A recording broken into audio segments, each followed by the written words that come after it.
When wife uncovers hubby's over-a-year-old affair, he plans the ultimate revenge for her.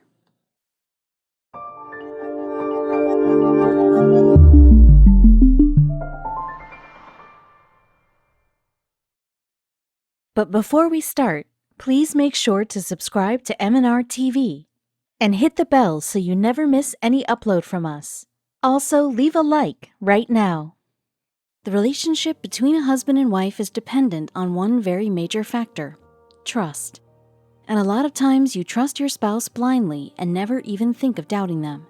You feel like you know the person inside and out, and there is possibly no side of them that has been concealed from you. But what if your partner turns out to be a total contrast of what you had ever known about them? What if your own spouse was hiding their own true self from you all this while? The Chelekis have been a very loving family, a perfect one, so to say.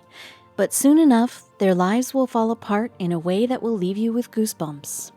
Amanda was a working mom residing in Grand Rapids, Michigan. She had a family of her own, as perfect as it could be, a husband and 2 little daughters. Amanda worked as a nurse practitioner where her career was climbing the stairs to success. Amanda's life was nothing less than an American dream for her. She and her husband had worked really hard to get a beautiful house and to provide everything possible that was in their reach for their beautiful daughters.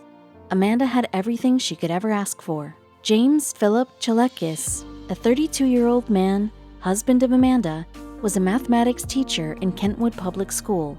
James and Amanda had been married for 10 years and were deeply in love with each other. Or so it seemed. Life is a two-way process, so with happiness comes sadness as well. Amanda and James seemed to have a perfect life full of happy colors, but soon all was going to change and things were going to turn out to be very unpleasant. In June of 2017, Amanda and James were going to experience the worst days of their lives. Their perfect life was going to be the most imperfect life any person could have. And the reason would be something that every spouse has a fear of. On the night of June 26, 2017, Amanda's perfect life collapsed into a million pieces. She discovered something that every married person fears about. Her husband, whom she had trusted with all her heart, had cheated on her. Amanda felt like she had been a fool all this time to think that she could look forward to James for anything in the world. She had always thought that her relationship with James was forever. She could not understand a thing. Amanda was shook when she realized her whole life and marriage with James was under question. She had heard numerous stories of spouses cheating on each other, but she had never thought that anything like that could happen to her. The only solution to calm down her disturbance a little was to confront the cheating husband, and so Amanda decided that she would talk face-to-face to James and ask him what had provoked him to ruin such a wonderful family. The night of June 26 was the longest for Amanda. She had confronted James and asked him about the betrayal. James gave numerous explanations to Amanda about his unfaithful act, but nothing seemed to be working. Since Amanda was deeply hurt by what James had done, she could not believe a single word that came out of James's mouth. She felt like her whole body was aching because of his lies, but this was just the beginning of her pain. That night, Amanda and James had a discussion all night long. James seemed worried for what he had done, but the damage, on the other hand, seemed irreparable. Their whole life was at stake, and everything was on the verge of ending. By the end of the night, Amanda and James decided they would give the marriage another chance. None of them wanted to lose the beautiful life they had built together and wanted to try once more for the sake of their daughters. But Amanda was going to regret the worst decision of her life. The two decided that they would go to a couple counselor to save their marriage. They owed this to themselves and their children, who were nowhere at fault here to suffer the separation of their parents, but there was a lot of suffering on its way. Although Amanda and James had a long discussion, there was one thing that was bothering Amanda to the core. James told her everything about his affair except for that one major thing. Who was the girl he had cheated her with? And James had been adamant about not disclosing that. James had confessed everything about his affair, from the duration to the number of times the two had met and where. But no matter how many times Amanda asked, James refused to tell her the name of that girl. After asking about the woman countless times, Amanda got frustrated. She could not get to terms with the fact that, despite cheating on her, James would not even disclose the name of the woman. Amanda was disturbed and said she wanted a break from all this, but this break was going to be very heavy for her. After not being able to understand what to do and being frustrated to the core, Amanda wanted some me time. She requested James to leave her alone for the night. What happened next will make you jump from your seat. Amanda was deep in her thoughts with her eyes closed. She was unaware of everything around her and had thought that James had left when she told him to. But James had a surprise. He jumped out of the closet behind Amanda while her head was tipped back in the chair and eyes were closed. At around 5 a.m. in the morning of June 27th, after James jumped out from the closet, he did the unimaginable. Standing behind Amanda, James kissed her forehead and then took out a knife and slit her throat from one end to the other. Amanda tried to fight back James by snatching the knife from his hands. She got a lot of cuts on her hands, which were really bad wounds, as if the gaping cut across the neck wasn't enough to bring her end. Struggling for her life, Amanda fell on the floor. She was bleeding badly. The slit on her throat, the gnarly wounds on her hands, all were bleeding, and there seemed to be no escape for Amanda. She was now too feeble to even call for help. It seemed like something had gotten inside James. As soon as Amanda fell on the floor, he started reading the Bible verses out loud. Amanda kept on begging to call 911, but he ignored her. Amanda was nearing her end. As Amanda was struggling for her knife, James laid beside her on her blood and whispered in her ear, "This is the end." After this, Amanda was certain that she will have to say goodbye to her daughters forever. And suddenly Amanda realized that she could try to help herself by using her nurse practitioner knowledge. She quickly positioned her body in a manner where her airway would not be blocked by the wound on the neck, and she could have a chance to survive.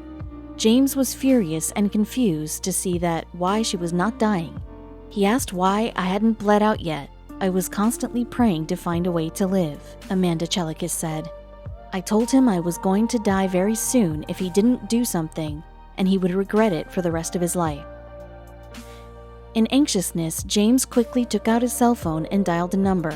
Amanda kept on pleading to call 911, but it was a different number that James had dialed. He had called the woman he had been cheating on Amanda with.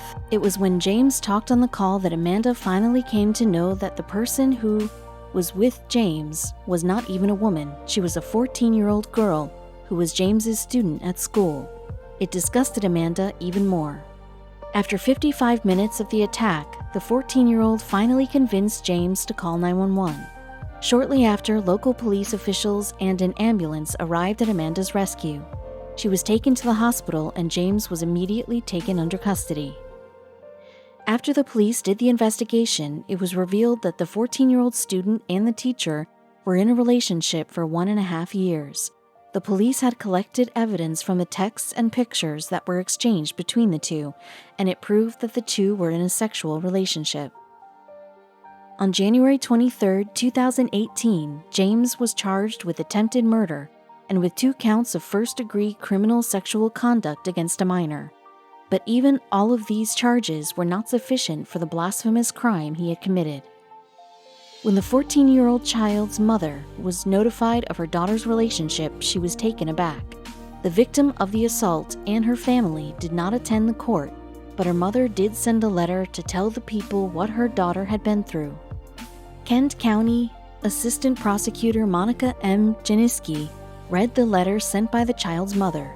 "She went from having lots of friends to no friends," Janiski read. Somehow James managed to manipulate her to where he was the only one she trusted, which resulted in total isolation from activities and friends and an inappropriate relationship with him. The teen's mother actually felt guilty for not being able to take care of her daughter. "He robbed our daughter of her innocence and childhood, and it's something she'll never get back. He even went as far as buying her a ring and told her he was going to leave his wife so they could be together. All the things he did was mind-numbing," read the letter.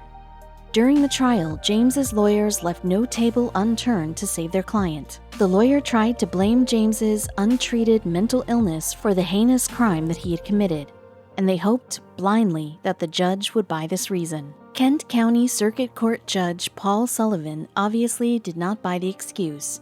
He said clearly, "It's pretty clear to me that you did want her to die.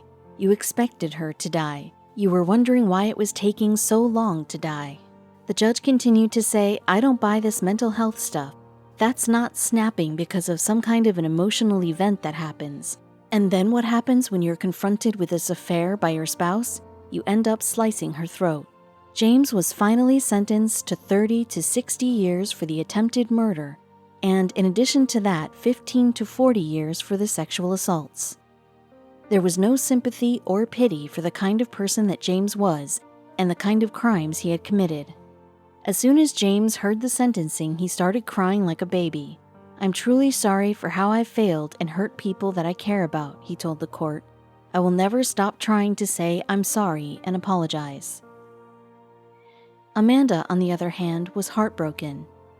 What wrong had she possibly done to deserve something like that? She could not believe her destiny. She said, "I can't imagine anyone doing something so violent to their worst enemy. Yet my husband of 10 years did this to me, with our children across the hall in bed." What kind of person James actually was not known to Amanda even after spending more than 10 years with the man.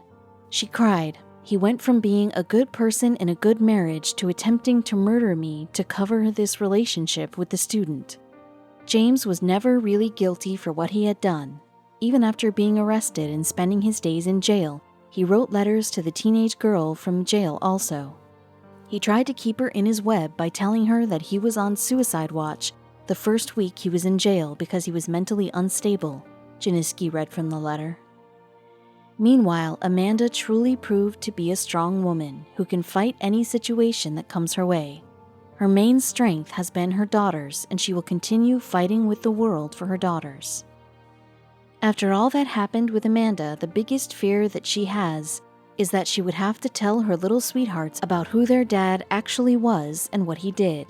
She cannot hide such a big incident from them, but she doubts if she will ever have the strength to tell them of it. Amanda fears with tears in her eyes, "Even through all this pain, the hardest impact is knowing what my children will have to go through. Someday, when it's developmentally appropriate, I have to tell them their father is not with us because he tried to kill me. I fear the psychological impact it will have on them." Amanda will never be able to forget the morning of June 27th. She recalls, "Standing behind me, he kissed my forehead and slit my throat from one side to the other. The trauma I was forced to endure was horrendous." Amanda filed for divorce from James soon after the incident, and it was approved. Ever since that, Amanda has never seen James's face, and she never will. Even though the effect of that incident will forever stay inside her head, she will not let it stop her life. Since February of 2018, Amanda has started a new life. Her small family with her 2 daughters now live happily, and Amanda goes with a different name now. She has left everything in the past and will never look back at it. James had destroyed not just 1, but 2 lives. He had played with Amanda as well as the teenage girl's emotions, and to make things worse, he never understood the intensity of the wrong things that he kept going on with. After all that has happened, maybe Amanda will never be able to trust anyone anymore. It will take all her strength and energy to trust somebody else again. She had given all to her relationship with James, but it turned out to be something she could never have imagined.